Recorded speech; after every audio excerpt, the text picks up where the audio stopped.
Today's show is sponsored by the ABV Barrel Shop. The ABV Barrel Shop is located in the St. Louis metro community of Arnold, Missouri, and is the world's first single barrel only liquor store. This business is owned and operated by Steve Akeley and Jim Fosnot. Head over to abvbarrelshop.com to sign up for their email and text distribution list. That way you'll know what they have in stock, what classes are coming up, and what barrel picks they have in the works. We are also sponsored by The Bar to Go. The Bar to Go offers a fully customizable carrying case that allows you to take your favorite distilled spirits or cocktail ingredients with you. Whether you're looking for yourself, a customized gift, or logo items for your business or event, The Bar to Go can help. Check them out at thebar2go.com. Use the number 2 when you type out The Bar to Go. Did you know Neely Family Distillery now ships its popular distilled spirits directly to you? To order, simply call 859-394-3258. Tell them the ABV Network sent you. And now, on to the show. Let's drink!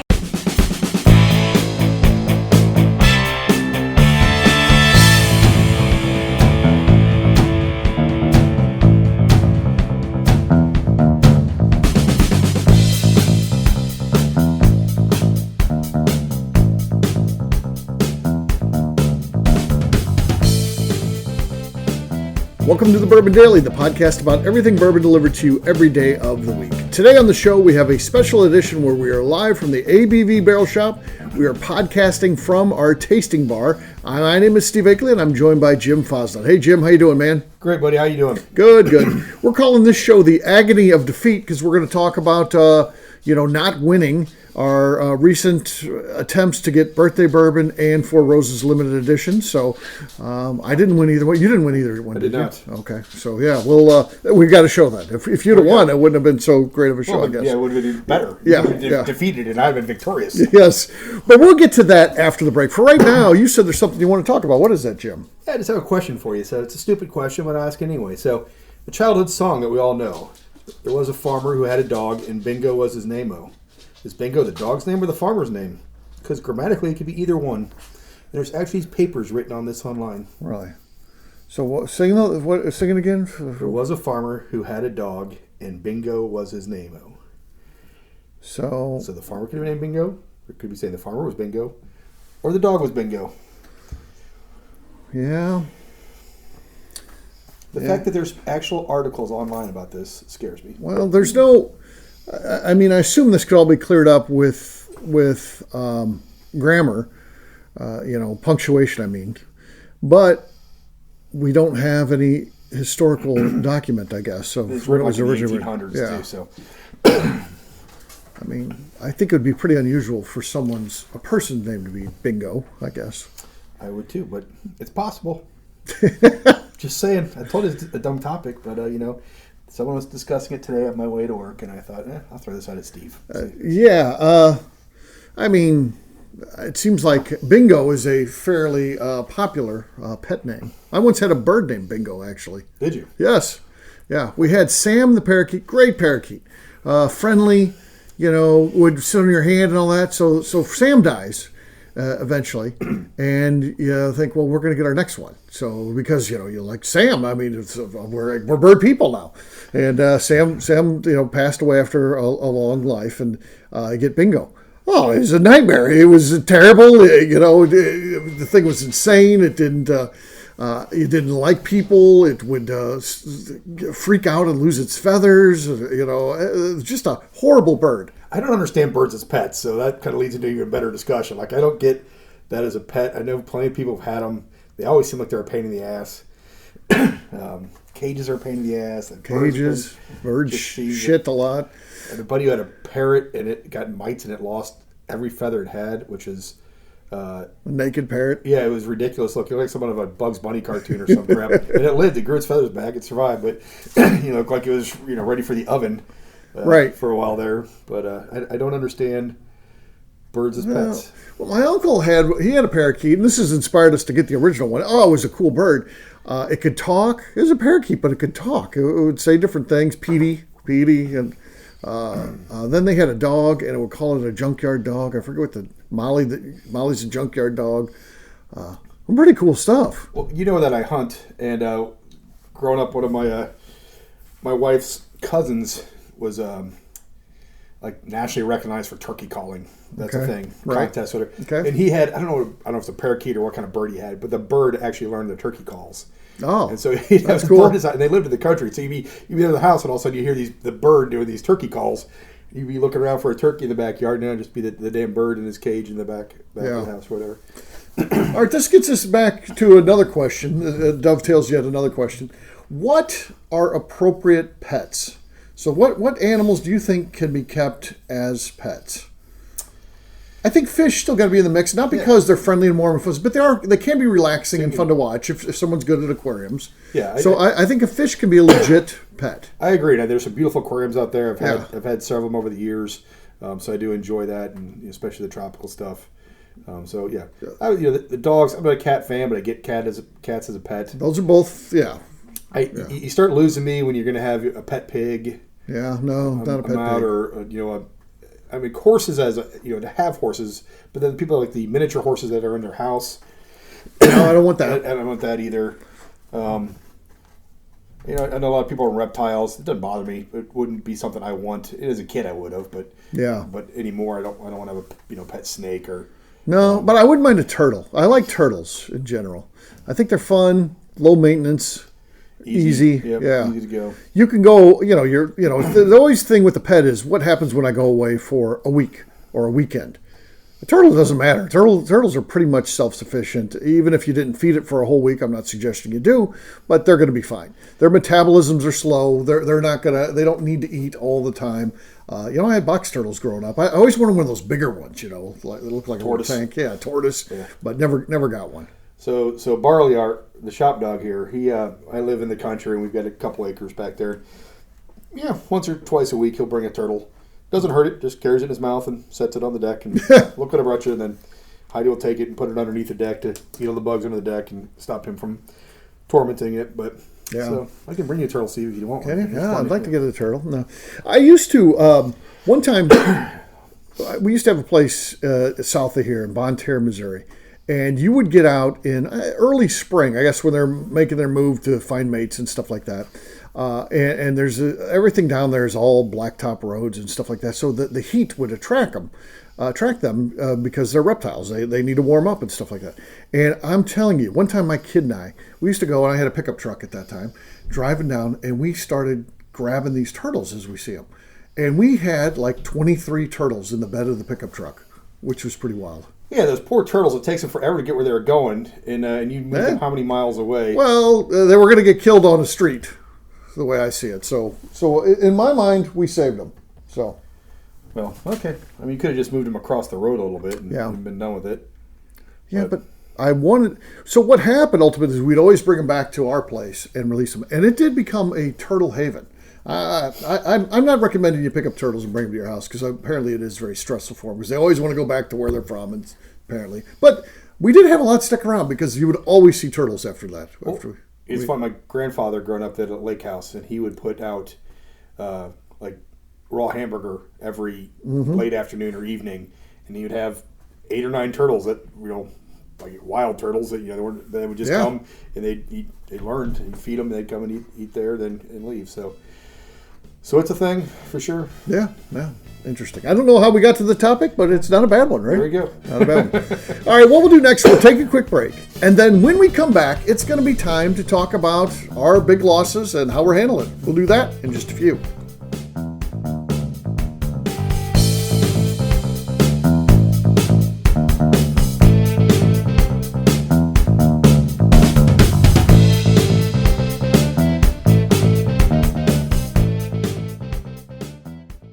Let's talk about the people who make these shows happen. First up is the ABV Barrel Shop. It is the most unique shopping experience in the world of bourbon, as the ABV Barrel Shop only sells single barrels. Owners Steve Akeley and Jim Fosnot select. With over 100 distilleries on board to sell us barrels, we are home to the most unique and diverse barrel pick selections in the bourbon world. By signing up for our email, you will always know what we have in stock. In addition to the single barrels, we'll have a gift shop featuring ABV Barrel Shop as well as ABV Network merchandise. We are partnering with vendors like Art Eatables and Old Man Bay Signs to bring you unique items you can't find anywhere else. We will also have a 24-seat classroom where we are offering educational and fun classes like Breakfast and Bourbon, a series where we pair donuts and bourbon, customer barrel picks, and opportunities to learn from master distillers and other bourbon dignitaries. Best of all, we feature a tasting bar where you can try before you buy. All of this is located in the St. Louis metro community of Arnold, Missouri. If you are in the St. Louis area, please stop by to say hi. If you're traveling in from outside the area, please take advantage of our hotel rates with the Drury Inn and Pear Tree Inn, less than a mile from our shop. This can be done via the links in our Visit St. Louis section on our website. Head over to abvbarrelshop.com to plan your trip. The ABV Barrel Shop. It's where single barrels live. Hi, this is Steve Akeley, owner of the ABV Network. We're sponsored by the Stave and Thief Society. This is where you, a bourbon enthusiast, can expand your knowledge and emerge a bourbon steward. In 2017, I completed my Executive Bourbon Steward certification. It's the most comprehensive bourbon certification program available and connects you with an expansive network of bourbon enthusiasts and professionals. Check out the full listing of in-person and online certifications and join the society today by enrolling at staveandthief.com. Okay, let's talk about the Neely Family Distillery. In 2018, I met Royce Neely at an industry event. He started appearing on our shows, and we became friends during my frequent trips to Kentucky. Today, he is amongst the leaders of young distillers leaving their mark on the bourbon industry. A visit to Neely Family Distillery yields insight on their unique family history, why their products are special, and gives you the opportunity to taste their whiskey, moonshine, and creams. Check them out at NeelyFamilyDistillery.com or visit them in Sparta, Kentucky.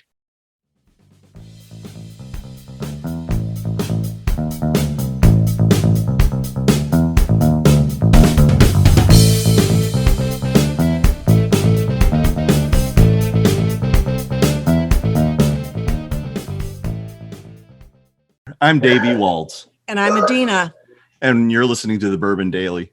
All right, everybody, welcome back. My name is Steve Akeley. I'm joined by Jim Fosnot, and we are talking about our recent big losses in the lotteries that they had for the two things.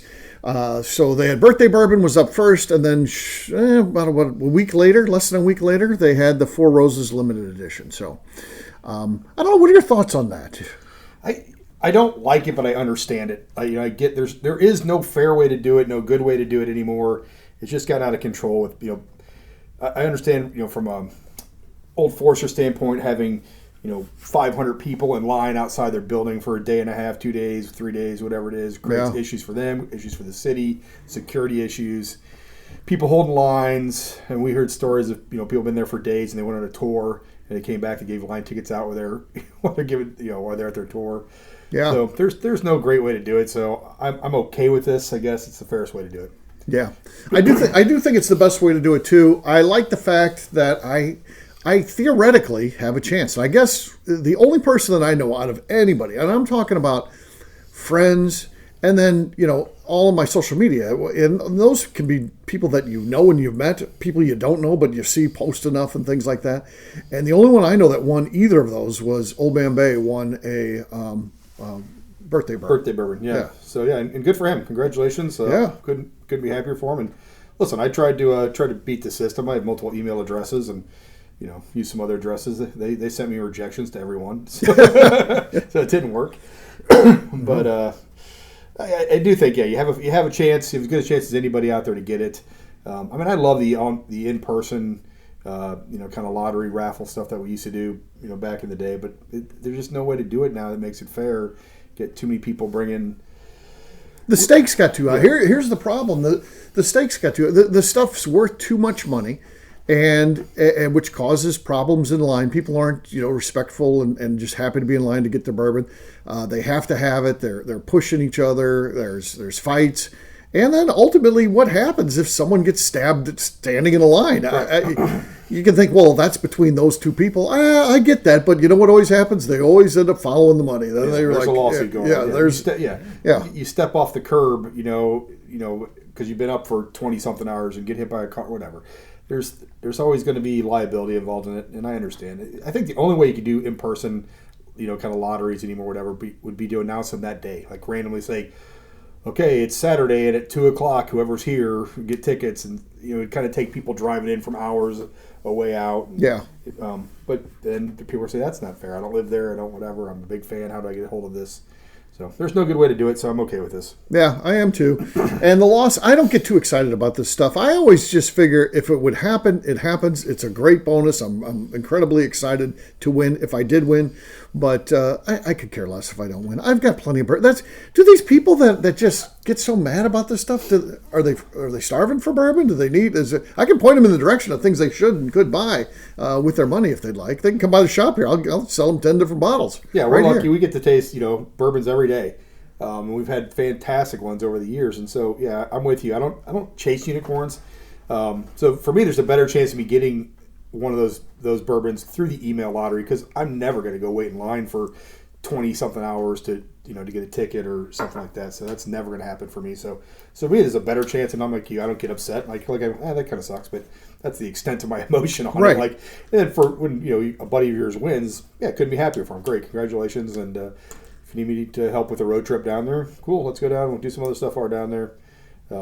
Because you have to pick it up in person. So it's you would think that throw some people on the mix, and I don't know how that works. What time frame you have to pick it up? I didn't look that far into it, but if you're up in upstate New York and you won Birthday Bourbon, that's a long drive. Or It is a long drive. Yes.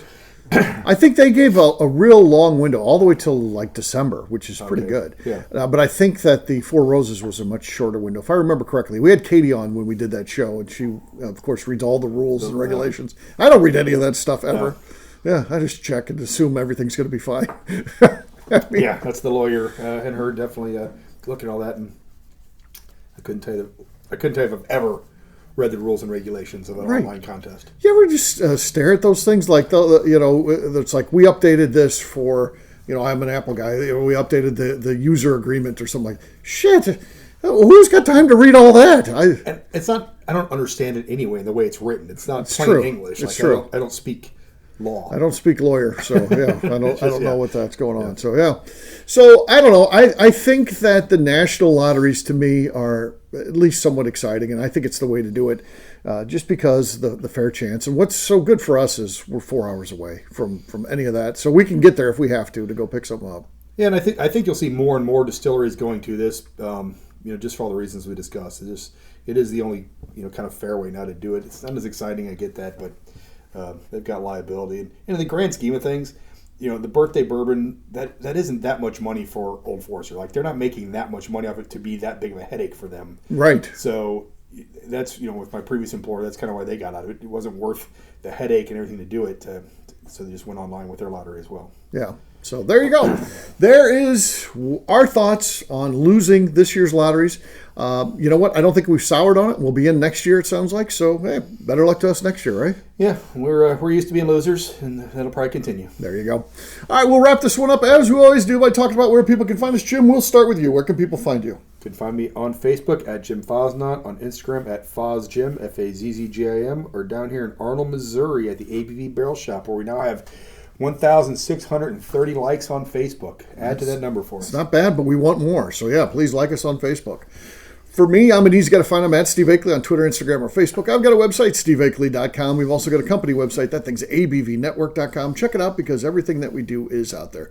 Previous shows, blogs, or online events, you name it, abvnetwork.com. Jim, anything else to say before we get out of here?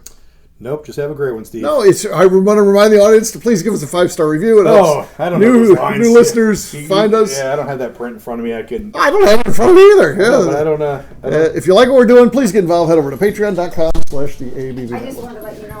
For our audience, we'll have a brand new show for you tomorrow. Looking forward to that. Until then, take care, everybody. See ya. Bye. Peace.